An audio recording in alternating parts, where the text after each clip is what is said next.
पश्चिम बंगाल की राजनीति में इस वक्त एक ऐसी हलचल मची है जिसने दिल्ली तक के सियासी गलियारों को हिलाकर रख दिया है।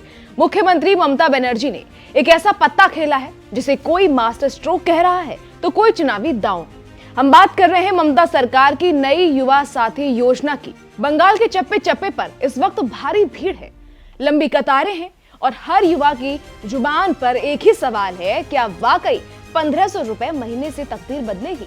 नमस्कार, मैं खुशी चौधरी और आज के इस वीडियो में हम इस पूरी योजना को जानेंगे विस्तार से। सबसे पहले ये सवाल है कि क्या ममता बनर्जी ने बिहार के नीतीश कुमार वाला फॉर्मूला बंगाल में लागू कर दिया है?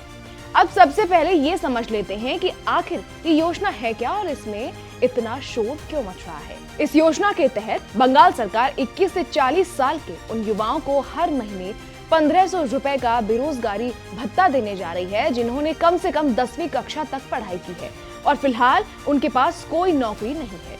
ममता सरकार का दावा है कि ये रकम उन युवाओं के लिए एक सहारा बनेगी जो सरकारी नौकरी की तैयारी कर रहे हैं या छोटे मोटे काम की तलाश में है। लेकिन यहाँ ट्विस्ट ये है कि इस योजना का ऐलान 6 फरवरी को हुए बजट में हुआ था और इसे लागू करने की रफ्तार इतनी तेज है कि हर कोई हैरान है। कल यानी रविवार को जब इसके रजिस्ट्रेशन शुरू हुए तो नजारा देखने लायक था। कुछ रिपोर्ट्स के मुताबिक बंगाल के सभी 294 विधानसभा क्षेत्रों में शिविर लगाए गए। सूरज निकलने से पहले ही यानी सुबह 5 बजे से 6 बजे से ही युवा लाइनों में लग गए थे। दोपहर 11 बजे जब कैंप खुले तो भीड़ बेकाबू होने लगी। कोलकाता जैसे शहर में तो 18 शिविर लगाए गए, लेकिन वहां भी पैर रखने की जगह नहीं थी। पहले ही दिन करीब 2 लाख युवाओं ने अपना नाम रजिस्टर करा लिया। मालदा और दक्षिण दिनाजपुर जैसी जगहों पर तो नौबत यहां तक आ गई कि पुलिस को दखल देना पड़ा, क्योंकि फॉर्म भरने को लेकर युवाओं में धक्का मुक्की शुरू हो गई थी। जहां एक तरफ भीड़ है वहीं दूसरी तरफ सियासत भी गर्म है। बंगाल में नेता प्रतिपक्ष शुवेंदु अधिकारी ने मोर्चा खोल दिया है। बीजेपी का कहना है कि ये सिर्फ एक चुनावी लुभावनी योजना है। शुवेंदु ने सीधा सवाल पूछा कि अगर सरकार वाकई मदद करना चाहती थी तो ऑनलाइन फॉर्म क्यों नहीं भरवाए? क्यों युवाओं को सड़कों पर धूप में खड़ा किया जा रहा है?